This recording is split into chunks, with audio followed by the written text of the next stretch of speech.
तपाईलाई थाहा छ, तपाईको मुटु एउटा साधारण पम्प मात्र होइन, यो त तपाईको शरीरको सबैभन्दा कुशल संगीतकार हो। राम काकाले आफ्नो छातीमा हात राखेर ध्यान दिए। यो धड्कन सधैँ एउटै तालमा बज्दैन। हाम्रो हरेक भावना र श्वाससँगै यसले आफ्नो लय बदल्छ। यो जीवन्त संगीत नै हाम्रो स्वास्थ्यको ऐना हो।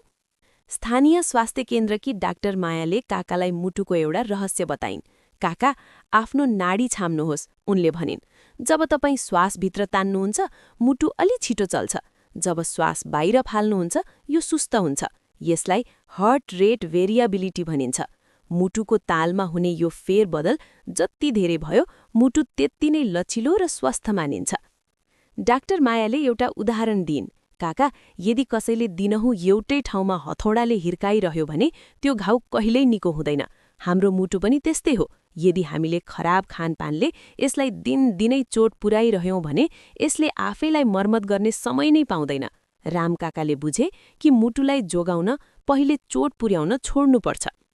धेरैलाई लाग्छ मुटुको रोग बुढेसकालमा मात्र लाग्छ, डाक्टर मायाले थपिन्।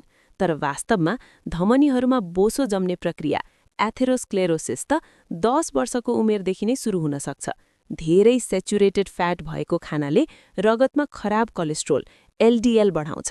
यो एलडिएलले मुटुका नलीहरूमा फोहोर जम्मा गरेर अवरोध सृजना गर्छ, जसले गर्दा रगत बग्न गाह्रो हुन्छ। तर एउटा खुसीको खबर छ, डाक्टर माया मुस्कुराइन्। जब हामीले खराब चिल्लो खान छोड्छौं, मुटुले आफैलाई निको पार्न थाल्छ। दिनको आधा कचौरा मात्र पनि हरियो सागपात खानाले मुटुका नलीहरूलाई भित्रैबाट स्वस्थ बनाउन र हृदयाघातको जोखिमलाई ह्वात्तै घटाउन मद्दत गर्छ। सागपातमा हुने तत्त्वले रक्तनलीको भित्री तहलाई सुरक्षा दिन्छ।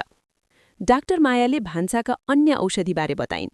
ओट्समा हुने फाइबर र फाइटोन्युट्रियन्ट्सले धमनीहरूलाई कुचोले बडारे झै सफा राख्न मद्दत गर्छन्।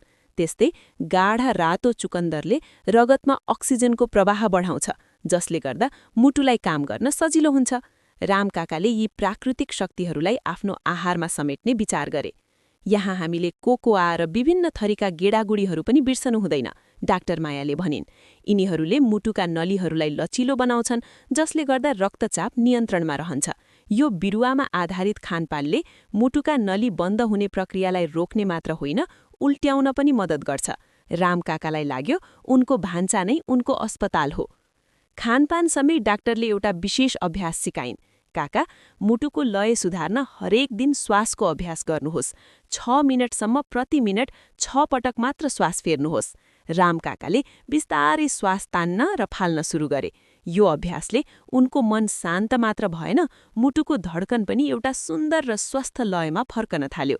र अन्त्यमा शरीरलाई चलायमान राख्नुहोस्, डाक्टरले सुझाव दिइन्।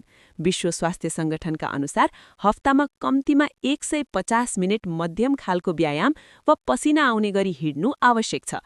राम काकाले अब हरेक बिहान गाउँको हरियालीमा हिँड्ने पक्का गरे। उनले महसुस गरे कि सक्रिय शरीर नै स्वस्थ मुटुको आधार हो। केही महिनापछि राम काकाले आफ्नो नाति अनमोललाई सँगै राखेर यी कुराहरू सिकाउन थाले। अनमोल, यो मुटु एउटा अमूल्य उपहार हो, यसलाई सानैदेखि जोगाउनुपर्छ, उनले भने।